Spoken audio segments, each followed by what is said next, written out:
Hey everyone, welcome back to Crypto Cash. Thank you so much for joining me here. Hope you're having a fantastic day. We're going to take a quick look here at Bitcoin, seeing what's going on. We're going to jump into some back-end data as well with High Block Capital, and really just make sure we understand kind of what might happen next. We do have some positivity, but also some big picture potential shifts in momentum. Again, this is a weekend, so we cannot take everything we see specifically. We want to take it with a grain of salt, if you will, just because volume does tend to dissipate over the weekends and you get some kind of false positives sometimes. Yeah, so just bear that in mind.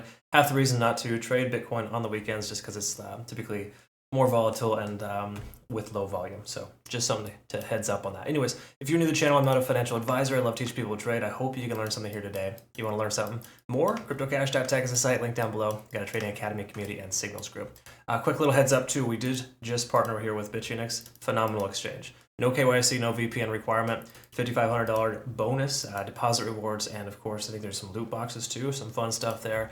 Just really cool exchange. They have trailing stop losses and some really cool features that you do not see with other exchanges. So again, no KYC, no VPN. I think that's the biggest benefit there for our US and Canadian members.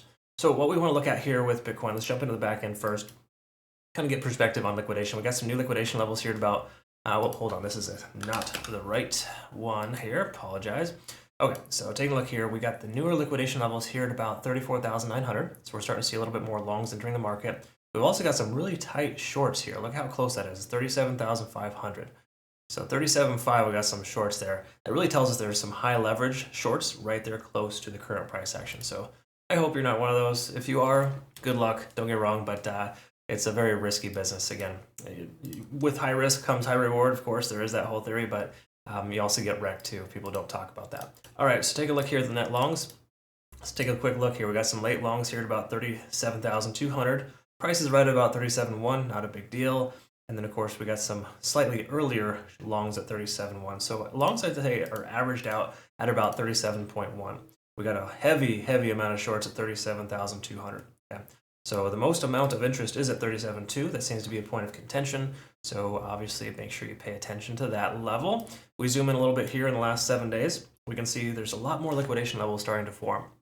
Once again, we talked about this last night, 38,000, roughly 38,500 is another potential. Then we also got 35,200 on the low end there. Okay, so much more averaged out long positions here. So what that basically tells us here is that the longs are pretty close to 34 to 35,000. They're kind of holding that price range, where shorts are at the 38 to 39,000. Big surprise, but also not really. That's sarcasm, by the way. And what I'm getting at though is that we're starting to see a lot more in the last couple of days. Shorts entering the market at 38,000 versus before we saw hardly any. Okay, a couple days ago we saw very few shorts at that range. So it does tell us that more shorts are entering the market with potential for the price action to decrease because of that. Let's take a quick look at the weekly, so we can get kind of perspective on the big picture here. And if we take a look at let's focus mostly on the moving averages here, and we can see that we're above all 4 moving averages. Okay, so very bullish on the weekly, definitely still positive there. We're up over 70 on the RSI, which isn't a great place to be on the weekly, but as you can tell previously on our previous bull runs, we could see from October of 2020 up towards of about March of 21, RSI pretty much stayed over 70 on the weekly. Okay, so bear in mind there was a tremendous more amount of volume at that time than there is now, but again, it's just different. It's a different market than we had before, right? So if we continue to see more volume, we'll see the price action continue to increase. But the weekly does still look pretty sound here in the overall sense. The daily, we haven't caught up with our moving averages yet, so just bear in mind once we start testing the 20-day SMA, that'll be kind of the point in which we want to kind of consider potentially shorting.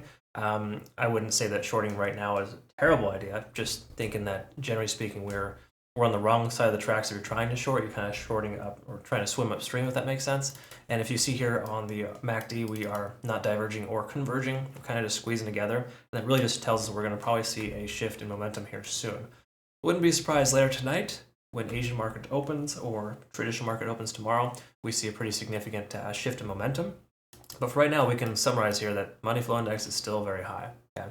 And as the money stays in the coin, so does the price. So again, all the more reason to not necessarily take a short position just because it feels overextended. Okay? Taking a look at Elliott Wave, this is more of a big picture thing. I don't subscribe to this completely, but I do think 33,000 is still a target. But 33,000 is like the first key Fibonacci retracement level for the price action if the price were to pull back. Keep in mind 31.5 and 29.9 is alternate to that, so there is chance we could still see 30,000. This is just strictly a hypothetical here, keep in mind, but Elliott Wave kind of shows us when we have higher highs and higher lows. Once you hit your fifth wave, effectively, the price pulls back to an ABC pattern, and that would be part of that start, where we see a lower low, possibly to say at 30,000, a higher low, lower high at 34, and possibly down to like 28.5 to hit that previous CME gap. So again, there's a lot of little things, of course, to summarize with, but we're not going to focus on that too much because we're not there. Until we break below any of these moving averages, we really can just kind of assume the price is going to continue sideways and up. Okay?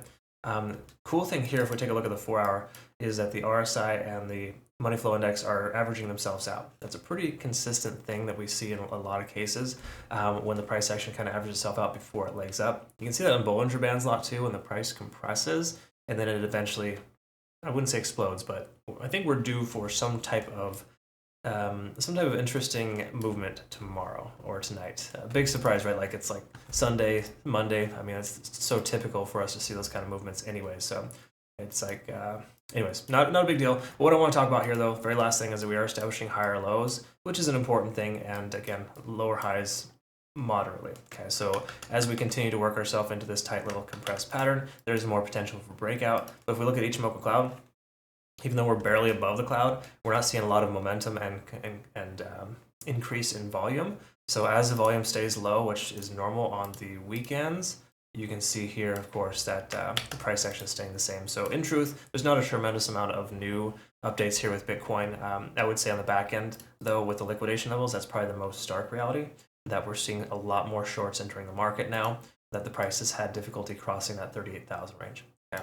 Very last thing I guess we could touch on, and I forgot to kind of skipped over this, is just the previous liquidity levels. You can see here, again, it happens a lot. Previous liquidity levels have been swept, 1, 2, and now we have a third liquidity level here. So the question is this going to get swept or not? The more liquidity you have, the more consistent the potential for sweeps are. So my speculation is that we will see 38,000 before the next leg down. It just makes sense to sweep that. But once again, stranger things can happen. So you tell me, what do you think? Comment below, like, subscribe, follow if you haven't already. Greatly appreciate you. And I hope to see you in the next one. Have a good rest of your day. Thank you. Take care.